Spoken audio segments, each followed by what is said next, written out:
యాక్చువల్గా నాకు దేవుడు అంటే అపారమైన నమ్మకం and I believe God to the ultimate.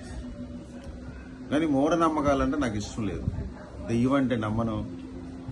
దేవుడికి పూజించాలి, దీపం పెట్టాలి అని అంటే నాకు ముహూర్తాలతోని, టైమింగ్తోని, లేకపోతే ఎవరైనా చనిపోతే, ఇంట్లో పిల్లలు పుడితే, లేకపోతే ఇంట్లో ఆడవాళ్ళు మంత్లీ మెన్సెస్ అయినప్పుడు జనరల్గా దీపం పెట్టడం అలాంటివి ఏంటి నమ్మను నేను. సో నిత్యం 365 డేస్ ఎలాంటి దీంతో కూడా సంబంధం లేదు. యాక్చువల్ నాకు స్నానంతో కూడా సంబంధం లేదనమాట. సో అలాంటి ఒక నమ్మే వ్యక్తిని నేను. సో చాలా మంది దేవుణ్ణి నమ్మరు. దేవుణ్ణి నమ్మని వాళ్ళకి ఒక ఇంట్రెస్టింగ్ స్టోరీ చెప్తాను, మీరు చాలా జాగ్రత్తగా వినండి. చాలా చిన్న స్టోరీ అనమాట. ఒక పర్సన్ మలేషియా నుండి చార్టర్డ్ ప్లేన్ తోని, అంటే తన సొంత విమానంలో అహ్మదాబాద్ లో అతనికి ఒక బిరుదు వచ్చింది, ఒక అవార్డు ఇస్తారు, అటెండ్ అవ్వడానికి ప్లేన్ లో బయలుదేరతాడు. సో ప్లేన్ లో బయలుదేరిన తర్వాత అది ఇండియాకు వచ్చేస్తుంది ప్లేన్. అహ్మదాబాద్ ఇంకో 500 కిలోమీటర్ల దూరంలోని ఆ ప్లేన్ ఏదో రిపేర్ వచ్చి ఒక పొలాల్లో ల్యాండ్ అయిపోతుంది. అతనికి ఏమవుతుంది, సేఫ్ గా బయటకు వస్తాడు. సో ఆ ప్లేన్ అక్కడ అలా వదిలేసి అక్కడ రోడ్డు మీదకి వచ్చి మెల్లిగా ఎలాగో ఒకలాగా అతను అహ్మదాబాద్ రీచ్ అవ్వడానికి ఒక కార్ ఆపుతాడు అనమాట. అది డొక్కు అంబాసిడర్. సో మెల్లిగా అతను కన్విన్స్ చేసి ఆ కార్ ఎక్కుతాడు. ఎక్కి ప్రయాణం చేస్తూ ఉంటాడు అనమాట. చాలా డొక్కు అంబాసిడర్ అది పాత కారు. అండ్ ఆ ప్రయాణం ఏదైతే ఉందో సుమారు వాళ్ళు ఎక్కడి నుంచి అయితే స్టార్ట్ చేశారో ఒక 500 కిలోమీటర్లు ఫారెస్ట్ నుంచి చేయాలన్నమాట. సో వెళ్తూ వెళ్తూ వెళ్తూ సాయంత్రం 5 అవుతుంది. 5 అయినప్పటికీ చాలా ఉరుములు మెరుపులతోని వర్షం ఒకటి కురుస్తూ ఉంటుంది.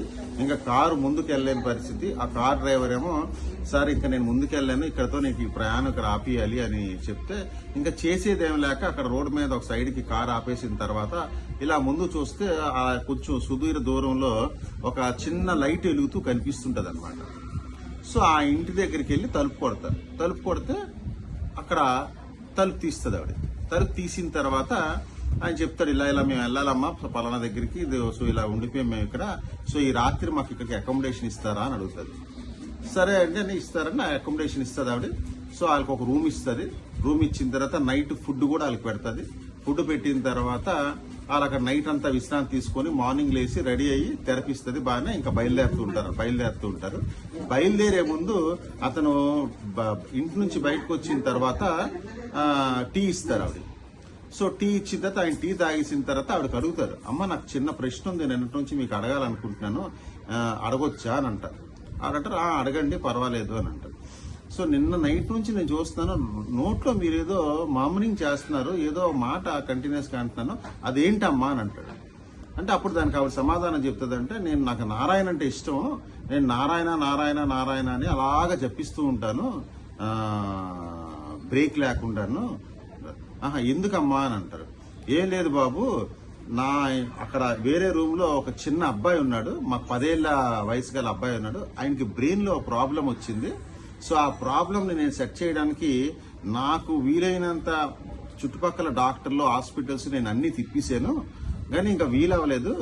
సో ఇంకా నాకు నా ఆర్థిక స్తోమత సరిపోదు. సో ఇంక నేను నాకు చేసేదేం లేక ఆ నారాయణనే నేను తప్పిస్తున్నాను. నాకు తెలిసిన వాళ్ళు ఒక మాట చెప్పారు, మలేషియాలో యాసిక్ ఒమర్ అని ఒక డాక్టర్ ఉన్నారు.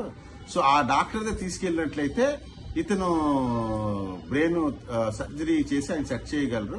సో నా స్తోమతగా నా డాక్టర్ దగ్గర తీసుకెళ్లేను. సో అందుకే నేను ఏం చేయాలో తెలియక నా దేవుణ్ణి శరణవాడి దేవుణ్ణి అలాగా నేను నారాయణ నారాయణ అడుగుతున్నాను. సో ఈ మాట విన్నా అంటే ఆయన ఏ అల్లా అని కింద పడిపోతాడు అనమాట.